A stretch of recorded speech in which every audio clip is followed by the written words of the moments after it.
So, outside of the fact that 2K has actually already released content for us to spend money on when the game is actually half fucking broke, and the patch just came out yesterday, so we don't even know what it's like yet, this is why I was hyped to see the concept of an EVO card. Because now every time when these sets drop, and all of the overpriced out like cards that you don't want to buy is just like, you know, fuck that shit, I'm not completing the set. There are going to be these cards in every set that you can evolve and not only sell them back, but they go hard in the motherfucking paint. What you thinking, nigga? In this collection right here, I think there's 3 of them. It's the 2-point guards Charlie Ward and Darrell Armstrong, and then the best card, which is Havlicek. His EVO is like Havlicek's. His EVO is meh, you know, it's not, he doesn't go diamond, but it's still decent. If you're going to use him, you might as well evolve him. But these 2 little niggas here, man. Now, Charlie Ward is not hard to evolve. In his first game, all you have to do is just score 10 points to get him to a Sapphire. After that, to get him to Ruby, you have to score 150 points and make, I think, 30 3-pointers. Now, I didn't feel like committing to doing that because I have a bunch of players I'm working on 3s at the moment too, like this Channing Frye that you could have just gotten out of triple threat. So I'm not going to get him to Ruby. However, like I said, this still holds value. When you look up Charlie Ward on the auction house, even though it's not that much, right? It's just the fact that it is this way. The emeralds go for under 2,500, and I got this one yesterday when the packs first came out. When you evolve him to Sapphire, he doubles in price. Now it's only like 5,000 something, but I'm just saying, like, the fact that that's how it is beautiful.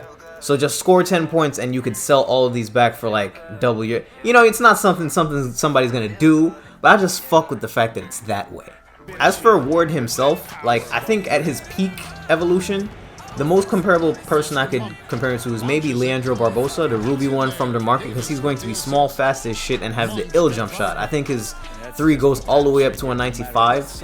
But on top of that, the thing that sets him apart, I think now, is he's going to be locked down. His perimeter defense and steal also goes up to a 95. So you can just do, especially if you're running him through domination, you could just do that cheesy shit, come up and try to just poke the ball loose from the ball handler side. He's just a good card if you press a lot and reach a lot, and he's going to shoot 3s. So he's a good, I think, role player 3D point guard, which is kind of hard to come by, to be completely honest with you.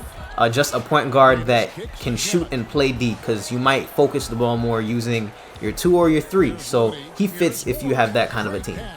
Now, Darrell Armstrong, on the other hand, he's an interesting case, because as of right now, it's just me, right? When I look at his evolutions and the stats that go up when he, and the badges that he gets, he is arguably the best Amethyst point guard in the game. I would most compare him to like a more all-around Kevin Johnson when he reaches Amethyst, because he's 100% going to be better than the Richie Guerin at the market.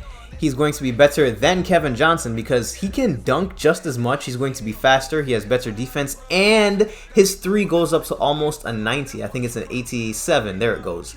And he has defense. This is a really, if you're willing to commit to turning this Armstrong Amethyst, this is a top tier point guard. 100% top tier point guard. I used him in domination, and he is as cheese as somebody like Lillard, because when you just take off and do that baseline shit, try to walk around and just get like a quick little finish, he is so good at that dumb shit, man. He is so good. And he gets quick draw. And he gets green. Like, all of the best possible badges you could get for a shooting, defending, finishing point guard is right here. Probably Steph would maybe be the only point guard better than him in the game, I would imagine, at the Amethyst tier. So I'm kind of standing this Armstrong. I'm currently upgrading this one myself. The first evolution to Ruby is not that hard. Just get points and assists, and he's good to use in domination, like I said, which I'm finishing. I'm about halfway through historic. I gotta catch up. I got classes and shit, man. I can't grind like some people. So once I do get him to Amethyst, there might, well, not might, there's probably going to be a video on him done, because I just want to use him, see what he's like. When I looked him up, it didn't look like many people had evolved him yet. There was only one on the market, and it was not even a bino. I'm curious to see. I'll put it on the screen what I think some went for. I'll check again by the time I'm doing this video.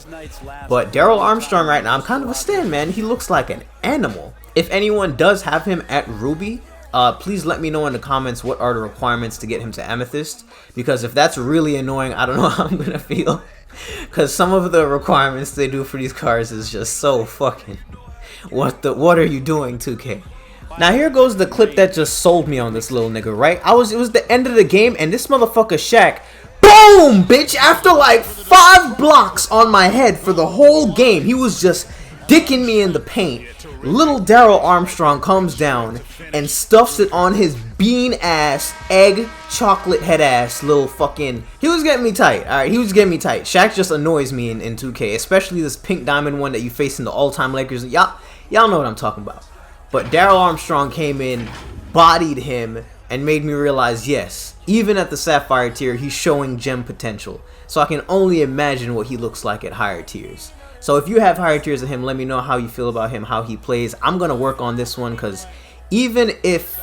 Because the same applies to him. Even if I don't want to use him and get the requirements at Ruby, I can sell him back for a profit. Because this Sapphire one is less than 5k, gemmy as fuck, and once you evolve him, he's going for I don't know how much. It'll be on the screen somewhere. So let me know how y'all feel about EVO gems now that we see how they've developed into sets. Because I'm feeling it.